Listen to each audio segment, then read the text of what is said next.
പണ്ട് പണ്ട് കുടുംബങ്ങൾ തമ്മിലുള്ള കുടിപ്പക ഒരു പെരുമയായി കൊണ്ടു നടന്നിരുന്ന കാലം. വടക്കൻ മലബാറിലെ പേരുകേട്ട പ്രമാണിമാരുടെ തറവാടുകളായിരുന്നു കപ്പുള്ളി പാലാട്ടും 90-ാം വീടും. പഴയൊരു തറവാടിന്റെ 2 തായ് വഴികളും. ഒരു കാലത്ത് ശൂരന്മാരായ പടക്കുറപ്പന്മാരുടെയും പാരമ്പര്യം കാത്തു സൂക്ഷിച്ച കുടുംബക്കാർ. കൈകൊട്ടിയാൽ കാണാവുന്ന അകലെ വീടുകളും. പക്ഷെ കുടിപ്പക മൂത്ത് തമ്മിൽ കണ്ടുകൂടാത്ത അകലത്തിലായി ഇരു കുടുംബവും. എന്നോ തുടങ്ങിയ ഒരു വെറുപ്പും പിണക്കവും. അടയ്ക്കയുടെ പേരിലോ വെറ്റിലയുടെ പേരിലോ പെയിലഞ്ഞെട്ടിന്റെ പേരിലോ ഉണ്ടായൊരു അഭിപ്രായ വ്യത്യാസമാകാം.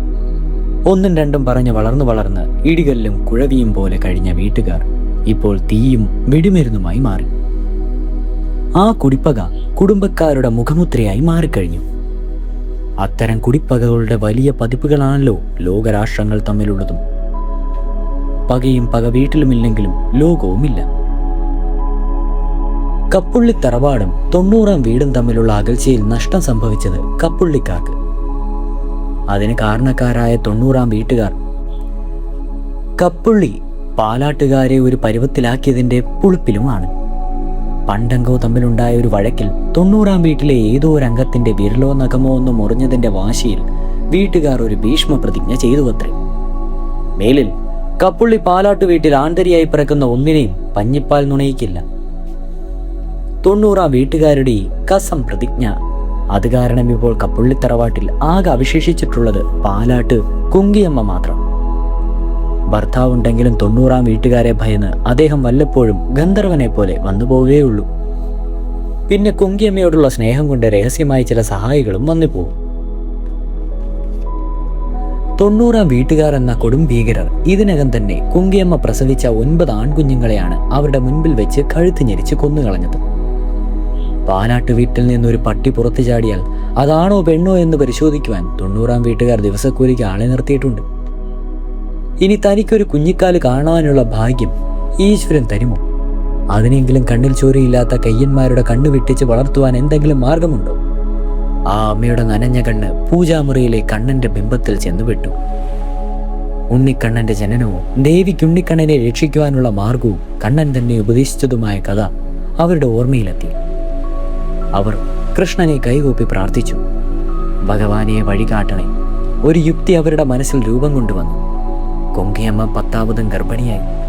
90-ാം വീട്ടുകാർ സന്തോഷിച്ചു. കുങ്കിയമ്മയുടെ കുഞ്ഞാണായിരിക്കണേ ദൈവങ്ങളെ. 90-ാം വീടർ മനസ്സുനൊന്ന് പ്രാർത്ഥിച്ചു. ചില നേർച്ചകളും അവർ നടത്തി. ജ്യോത്സ്യനോട് ചോദിച്ചാൽ ആണായിരിക്കുമെന്ന് പറയുകയും പെണ്ണ് എന്ന് കുറിച്ച് ഉദരത്തിനിടയിൽ വെക്കുകയും ചെയ്യുന്ന കാലം. ജ്യോത്സ്യരെ, താൻ ആണെന്ന് പറഞ്ഞ് ദക്ഷിണ വാങ്ങിയിട്ടപ്പം കുട്ടി പെണ്ണ്. ദക്ഷിണ തിരിച്ചു വേണമെന്ന് പറഞ്ഞാൽ നിങ്ങളെ വിഷമിപ്പിക്കാതിരിക്കുവാൻ അപ്പോഴങ്ങനെ പറഞ്ഞെന്നേ ഉള്ളൂ. ഉള്ള സത്യം കൈയുടനെ കുറിച്ച് ഉത്തരയിടയിൽ വെച്ച് തന്നെയാണെന്ന് പറഞ്ഞ് എടുത്തുകൊടുത്ത് വീണ്ടും വാങ്ങും ആൺകുട്ടി ദക്ഷിണം. കുങ്കിയമ്മയുടെ പ്രസവ തീയതി കണക്കാക്കുന്ന ജോലി 90-ാം വീട്ടിലെ കാരണവർ കിറുകൃത്യമായി പൂർത്തിയാക്കി. ഒരു ദിവസം രാവിലെ കാരണവർ അനന്തരവന്മാരെ വിളിച്ചു. കൊച്ചപ്പ, കുഞ്ഞിക്കേള, ദേ കണ്ടോടാ, വയറ്റാട്ടി നാണിയാർച്ച പോകുന്നത്. നോക്കി നിന്നു. അവൾ കപ്പുള്ളി പാലോട്ടേക്കാ പോകുന്നത്. തോളിലെ 2-ാം മുണ്ട് കയ്യിലെടുത്ത് കുടഞ്ഞ് കാരണവർ പറഞ്ഞു. കുങ്കിപ്പെണ്ണിന് ഇന്ന് പേരുണ്ടടാ. കുരുവ കേക്കണ് കാതു കുറിപ്പിച്ച് നിന്നോളെ. കാരണവർ പ്രവചിച്ചത് ശരിയായി. വയറ്റാട്ടി പാലാട്ടു വീട്ടിന്റെ പടിയേറിപ്പോയി. 10 അനന്തരവന്മാർ ഒന്ത് തുള്ളിച്ചാടി. അവർ വാള് കയ്യിലെടുത്ത് ചോരക്കുഞ്ഞിന്റെ കഴുത്ത് മുറിക്കുന്നതിനായി അഭിനയിച്ച് ആർത്തരക്ഷിച്ചു. വയറ്റാട്ടി പാലാട്ടു വീട്ടിൽ ചെന്ന് കയറിയിട്ട് നേരം കുറെ ആയെങ്കിലും കുരവയൊന്നും കേട്ടില്ല. ഇനി കുഞ്ഞ് ചാവിള്ളയായി മറ്റോ, അതോ പെൺകുഞ്ഞോ? എങ്കിൽ അതൊരു തീരാ നഷ്ടം തന്നെ എന്ന് പിറുപിറുത്തുകൊണ്ട് അനന്തരവന്മാർ കൈവിരലിലെ ഞെട്ടിയൊടിച്ച് അങ്ങോട്ടും ഇങ്ങോട്ടും നടന്നു. ദാ വയറ്റാട്ടി ആർച്ച കപ്പുള്ളി പാലാട്ട് പടിയിറങ്ങി വരുന്നു. അനന്തരവന്മാർ വാളും പരിചയം എടുത്ത് തിടുക്കത്തിൽ അങ്ങോട്ട് ഓടിച്ചെന്നു. 90-ാം വീട്ടിലെ ശേഷക്കാരെ കണ്ട് വയറ്റാട്ടി നിന്നു. നിങ്ങളെങ്ങോട്ടാ? നിന്നെ കാണാൻ തന്നെ. ശേഷക്കാരുടെ മറുപടി കേട്ട് വയറ്റാട്ടി വായിലെ മുറുക്കുവാൻ തുപ്പലൊന്ന് നീട്ടിത്തുപ്പി. പിന്നെ ചോദിച്ചു, 90-ാം വീട്ടിൽ ആർക്കാ പ്രസവന വേദന? 90-ാം വീട്ടിൽ ആർക്കും ഗർഭമില്ല. പാലാട്ടു വീട്ടിലെ കാര്യമാണ് അറിയേണ്ടത്.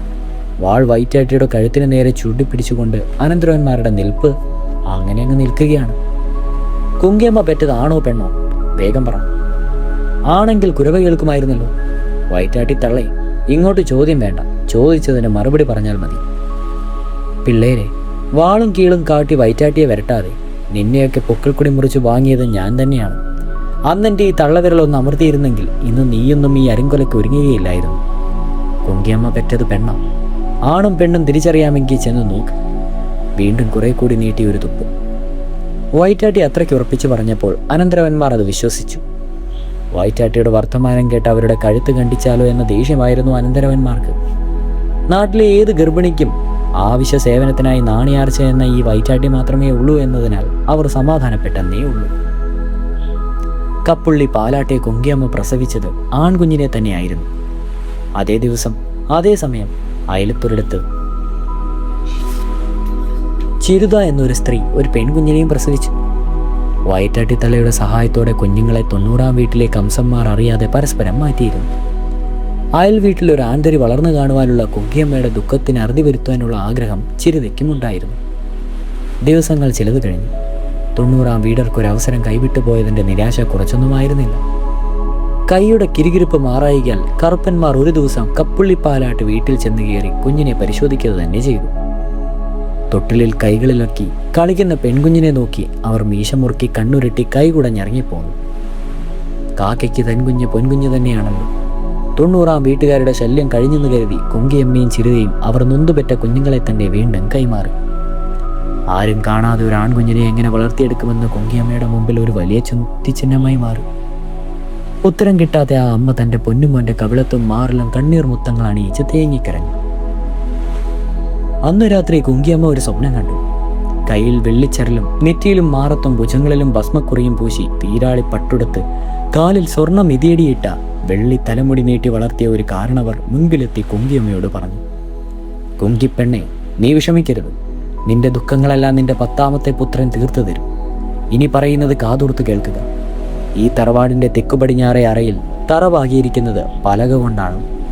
പലക പടിഞ്ഞാറ് നിന്നെണ്ണുക.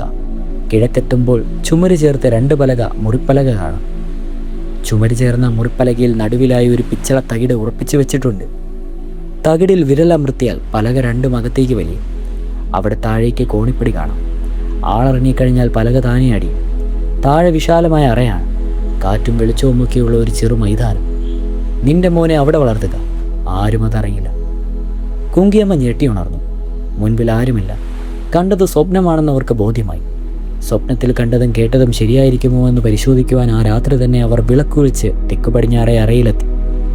വിളക്കിൻ്റെ തിരി നീട്ടിവെച്ച് പാകി പലകകൾ പടിഞ്ഞാറ് നിന്നും അവർ എണ്ണിത്തുടങ്ങി. ദാ കിഴക്കേ ചുമരിൽ 2 മുറിപ്പലക.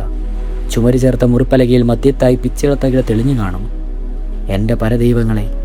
കുങ്കിയമ്മ കൈകൂപ്പിച്ച ശേഷം പിച്ചളത്തകിടിൽ വിരലമർത്തി. അത്ഭുതം! പലക അകത്തേക്ക് വലിഞ്ഞു. താഴേക്ക് ദാ കോണിപ്പടി. കുങ്കിയമ്മ വിളക്കുമെടുത്ത് കോടിപ്പടി ഇറങ്ങി തുടങ്ങിയതോടെ മുകളിലെ പലകയടഞ്ഞു. രഹസ്യറ ചുറ്റി നടത്തു കണ്ട സന്തോഷത്തോടെ വീണ്ടും കോണിപ്പടി ചവിട്ടിക്കേറി മുകളിലെ പലക തൊന്നു മാറി. അവർ കയറിക്കഴിഞ്ഞത് മറ അടയുകയും ചെയ്തു. കുങ്കിയമ്മ തൻ്റെ മുറിയിലെത്തി. ഉറക്കത്തിലും ചിരിയൂറുന്ന ചുണ്ടുമായി കിടന്നിരുന്ന പൊന്നുമോനെ അവർ വാരിയെടുത്ത് തെരുതെരെ ചുംബിച്ചു. ഇപ്പോൾ കുങ്കിയമ്മയുടെ താമസം രഹസ്യറയിലേക്ക് മാറ്റിയ മട്ടാണ്. കുഞ്ഞിൻ്റെ ചോറൂണലും പേരിടലുമൊക്കെ കപ്പുള്ളിയിലെ കല്ലറയിൽ ആരും അറിയാതെ നടന്നു. കുഞ്ഞിന് കോമൻ എന്ന് പേരിട്ടു. കുഞ്ഞിന് വേണ്ട കളിപ്പാട്ടങ്ങളും മറ്റും കുങ്കിയമ്മ കല്ലറയിൽ ഒരുക്കി വെച്ചു. ആ രഹസ്യഗേഹത്തിലെ കല്ലറയിൽ പിച്ച വെച്ചും വീണെണീറ്റും കോമൻ വളർന്നു തുടങ്ങി. കുട്ടിക്കാലത്ത് നൽകേണ്ട ശിക്ഷണങ്ങളും എഴുത്തിനിരുത്തലുമൊക്കെ അമ്മ തന്നെ നൽകി.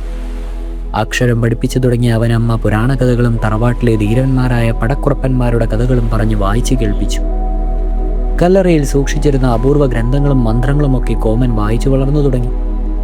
ഇനി പയറ്റ് പഠിക്കുവാനുള്ള സമയമായി. കുങ്കിയമ്മ ഒരു ദിവസം തുളുനാട്ടിലെ തിരുമുരുകൻ ഗുരുക്കളെ ചെന്ന് കണ്ടു. എല്ലാ വിവരങ്ങളും അതിരഹസ്യമായി അദ്ദേഹത്തെ ധരിപ്പിച്ചു.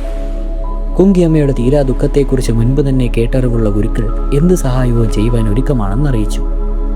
പറഞ്ഞിരുന്നതുപോലെ ഒരു ദിവ്യ മുഹൂർത്തത്തിൽ തന്നെ തിരുമുരുകൻ ഗുരുക്കൾ പാലാട്ടെ കല്ലറയിൽ ആരും അറിയാതെ എത്തിച്ചേർന്നു. കല്ലറയിൽ എഴുതിരി വിളക്ക് ജ്വലിച്ചു. വീരാളി പട്ടുവിരിച്ച് ഗുരുവും ശിഷ്യനും ഇരുന്നു. ഗുരുവാദം വന്നിച്ച ശിഷ്യൻ വെറ്റിലയടക്കുകയും വെള്ളിപ്പണക്കുകയും ദക്ഷിണ വെച്ചു. കോമനെയെല്ലാം തികഞ്ഞ ഒരു പടനായകനാക്കിയ മാത്രമേ താൻ പുറത്തിറങ്ങൂ എന്ന് ഗുരു പ്രതിജ്ഞ ചെയ്തു. കൈ പയറ്റിലൂടെ, കോൽ പയറ്റിലൂടെ, ചുരുക പയറ്റിലൂടെ, ഉറുമി പയറ്റിലൂടെ പടിപടിയായി പയറ്റി തെളിഞ്ഞു. അങ്ങനെ മുന്നേറി തുടങ്ങിയ കോമക്കുറുപ്പ് ഇപ്പോൾ എല്ലാം തികഞ്ഞ ഒരു പടയാളിയായി മാറിക്കഴിഞ്ഞു. തുറന്ന കളരിയിൽ പോലും തനിക്ക് ഇത്ര കേമനായ ഒരു ശിഷ്യനെ ഇതുവരെ വാർത്തെടുക്കുവാൻ കഴിഞ്ഞിട്ടില്ലെന്ന് ഗുരു കുങ്കിയമ്മയോട് തുറന്നു പറഞ്ഞു. ആ അമ്മ ദൈവത്തോട് നന്ദി പറഞ്ഞു. കണ്ണടച്ചു തൊഴിഞ്ഞ ദൈവനീതി പോലെ വന്നുകൂടും. ആയുധവിദ്യയിൽ കോമക്കുറുപ്പിനെ ഉപദേശിക്കുവാൻ എനിക്കിനി ഒന്നുമില്ല. ഇങ്ങനെയൊരു ശിഷ്യന്റെ ഗുരുവായി തീരുവാൻ കഴിഞ്ഞത് എൻ്റെ മുജ്ജന്മ സുഹൃതം. ഗുരു അഭിമാനത്തോടെ ശിഷ്യനിൽ നിന്ന് ദക്ഷിണ വാങ്ങി. നീ പാലാട്ടുകോമൻ എന്ന പേരിൽ ശത്രുക്കളെ കീഴ്പ്പെടുത്തി കീർത്തി നേടും. ഗുരു അവരെ അനുഗ്രഹിച്ചു. കുങ്കിയമ്മ ധാരാളം പൊന്നും പണവും നൽകി ഗുരുവിനെ യാത്രയാക്കി. ദിവസങ്ങൾ ചിലത് കഴിഞ്ഞു. കോമൻ ഈയിടെയായി പലപ്പോഴും ചിന്തയിൽ മുഴുകിയിരിക്കുകയാണ്. ഈ കല്ലറയ്ക്ക് പുറത്ത് തനിക്ക് പരിചയക്കാരായി ആകെയുള്ളത് ഒരു ഗുരുനാഥൻ മാത്രം. എന്തിനാണ് അമ്മ തന്നെ ഇത്രയും സുരക്ഷിതമായി വളർത്തുന്നത്? എന്തെങ്കിലും കാര്യം കാണും. അമ്മ ഇത്രയും നാൾ തന്നോടൊന്നും പറഞ്ഞിട്ടില്ല. താൻ പലപ്പോഴും ചോദിക്കുവാൻ തുടങ്ങുമ്പോഴൊക്കെ എന്തെങ്കിലും പറഞ്ഞ് അമ്മ ഒഴിഞ്ഞു മാറും. ഇനി ഇത് വയ്യ. ഈ കല്ലറവാസം അവസാനിപ്പിച്ചേ തീരും.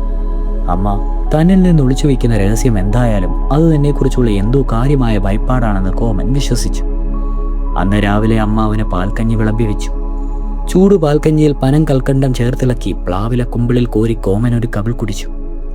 അമ്മ അവനെ തന്നെ നോക്കിയിരിക്കുകയാണ്. അമ്മേ, നമ്മൾ എന്നാണ് ഈ കല്ലറ വിട്ട് പുറത്തിറങ്ങുന്നത്? ഓർക്കാപ്പുറത്തുള്ള അവൻ്റെ ആ ചോദ്യം കുങ്കിയമ്മയെ പരിഭ്രമിപ്പിക്കുക തന്നെ ചെയ്തു. പിന്നെ അവർ കുറെ നേരം മൗനിയായി. ഒടുവിൽ പറഞ്ഞു, പറയാം മോനെ. ഒരു നെടുവീർപ്പോടെ അമ്മ പറഞ്ഞു. നിന്നോടത് പറയുവാൻ കാത്തിരിക്കുകയായിരുന്നു ഞാനും. ഇന്നല്ലെങ്കിൽ നാളെ നീ അറിഞ്ഞു തീരും. നിന്റെ ജന്മോദ്ദേശം തന്നെ അതറിയിക്കുക തന്നെയാണ്. കേൾക്കുമ്പോൾ സമചിത്തതയോടെ കേൾക്കുക. കേട്ടുകഴിഞ്ഞാൽ സമനില കൈവിടാതിരിക്കുക. അമ്മയുടെ കവിളിലൂടെ ഒഴുകിയ കണ്ണീർ മാറിടത്തേക്ക് ഇറ്റു വീണു.